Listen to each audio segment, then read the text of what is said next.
काय साकडं घातलंय बाबा दर्शन घेतलं? हे बघा, मी देवाच्या समोर आपण ज्यावेळेस नतमस्तक होतो, आपण ज्या क्षेत्रात काम करतो, देवानी आपल्याला जी आज्ञा दिलेली आहे की आपल्या हातून लोकांची सेवा घडव, तर ती सेवा यशस्वी लोकांची, गरीबातल्या गरीब माणसाची सेवा आपल्या हातून घडावी, हीच माथा टेकून आम्ही जे काही मागितलंय ते मागतो. अंजली दमन यांनी म्हटलं आहे की जे सध्या कारागृहातील धनंजय देशमुख यांच्या संतोष देशमुख यांचे चाहतेकरी आहेत त्यांना वेगळी ट्रीटमेंट दिली जाते. हे बघा, या बाबतीत मी काहीही उत्तर देणार नाही आणि कृपा करून मला याबाबतचे प्रश्न विचारू नका. मी स्पष्टपणानं सांगितलं आहे की स्वर्गीय संतोष देशमुखांचे जे हत्यारे आहेत, ज्यांनी निर्गुण हत्या केली आहे, त्यांना फास्ट ट्रॅकच्या कोर्टामध्ये ही केस लढवून तात्काळ फाशी द्यावी.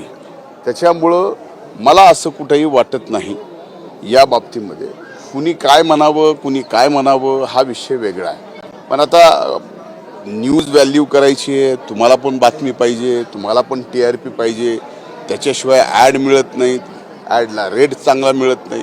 त्यामुळे ह्या सगळ्या गोष्टी आहेत ना. माझं म्हणणं असं आहे की पोलीस अतिशय व्यवस्थित, बरं एक स्तरावर नाही 3 स्तरावर, CID, SIT आणि न्यायालयीन, ह्या 3 स्तरावरती या ठिकाणी जर एका प्रकरणाच्या बाबतीमध्ये पूर्णपणानं चौकशी या ठिकाणी केली जाते, इन्व्हेस्टिगेशन केली जाते, तर त्या यंत्रणेवरती आपण माझी योजना होती ती बंद करण्याची चर्चा आहे.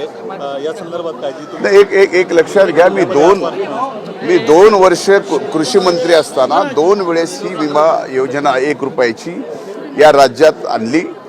1 वर्षात मी ज्यावेळेस राज्याचे, केंद्राचे आणि शेतकऱ्यांचे पैसे सुद्धा सरकारने भरले आणि 1 रुपयाच फक्त शेतकऱ्यांचा गेला, त्यावेळेस 8,000 कोटी रुपये हा प्रीमियम राज्य आणि केंद्र आणि शेतकऱ्याचा हिस्सा म्हणून सरकारने भरला.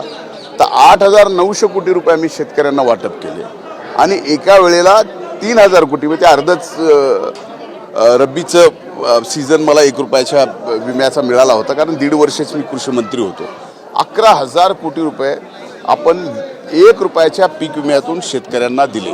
आता त्यावेळेस ह्या कंपन्या काही शेतकऱ्यांना जाणीवपूर्वक अडचणीत आणण्यासाठी प्रयत्न करत असताना मीच माननीय आयुक्तांना एक पत्र दिलं होतं की जर अशा पद्धतीच्या पीक विमा कंपन्या अडचणीत आणत असतील, तर जसं काही राज्य पीक विमा कंपनीच्या या योजनेच्या बाहेर गेलेत, मग गुजरात असेल, अनेक असतील, तसं वेगळा पर्याय शेतकऱ्यांना विम्याऐवजी वेगळा पर्याय देता येऊ शकतो का.